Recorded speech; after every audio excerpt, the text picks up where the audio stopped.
హన్మకొండ జిల్లా Parakala sub registrar సునీతను అదుపులోకి తీసుకున్నారు ఏసీబీ అధికారులు. ఓ రిజిస్ట్రేషన్ విషయంలో సీతారాంపురం గ్రామానికి చెందిన శ్రీకాంత్ అనే వ్యక్తి నుంచి 80,000 లంచం తీసుకుంటుండగా రెడ్ హ్యాండెడ్ గా పట్టుకున్నారు.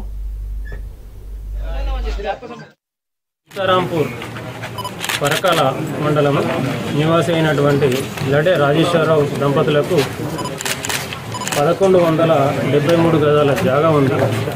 ఇట్టి జాగాని వారి ఇద్దరు కుమారులైనటువంటి శ్రీనివాస్ మరియు శ్రీకాంత్లకు సమాన భాగాలుగా చేసి రిజిస్ట్రేషన్ చేయించాలన్న ఉద్దేశంతో జూలై 2వ వారంలో మొదటి వారంలో రిజిస్ట్రేషన్ ఆఫీస్కు స్లాట్ బుక్ చేసుకున్నారు. స్లాట్ బుకింగ్ ఈ రోజు ఉండే అయితే వాళ్ళు వచ్చి ఎస్ఆర్ ఆఫీస్ ముందుగల డాక్యుమెంట్ రైటర్ అయినటువంటి బొట్ల నరేష్ గారిని కలిశారు. బొట్ల నరేష్ గారు ఎస్ఆర్ఓ మేడం సునీత గారి దగ్గరికి తీసుకొని వెళ్ళి వాళ్ళని కల్పించింది.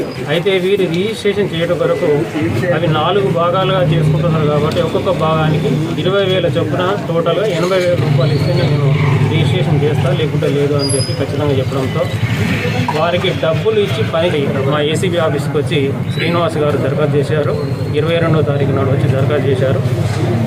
అయితే ఈరోజు రిజిస్ట్రేషన్ ఉంది కాబట్టి డబ్బులతో పాటు వచ్చి రిజిస్ట్రేషన్ కొరకు రాగా డబ్బులు తెచ్చినావా అని డిమాండ్ చేసి ఈ శ్రీనివాస్ గారి వద్ద నుంచి నరేష్ గారు తీసుకున్నారు. అలాగే ఎస్ఆర్ఓ గారి దగ్గర కూడా వెళ్ళి డబ్బులు వచ్చినాయి రిజిస్ట్రేషన్ చేయమంటే వాళ్ళు రిజిస్ట్రేషన్ కూడా కంప్లీట్ చేశారు. ఈ డబ్బులు ఏవైతే ఉన్నాయో నరేష్ గారి దగ్గర నుంచి మేము రికవరీ చేశాము. సునీత గారిని మరియు నరేష్ గారిని ఇద్దరిని కూడా మేము అరెస్ట్ చేసినాము. డబ్బులు కూడా రికవరీ చేసినాము.